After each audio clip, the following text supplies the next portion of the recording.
Kukusi si tatay ng huli niyang malaking malaguno. Ayan o. Ang laki ng body niya.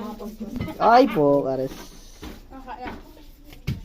Ayan, binabalatan lang yan o.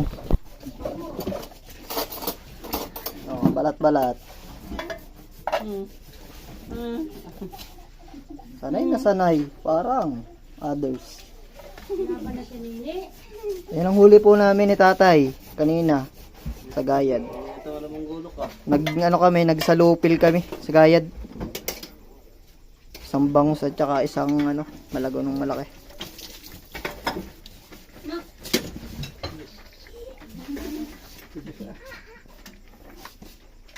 Sarap yung prito, ganyan ah.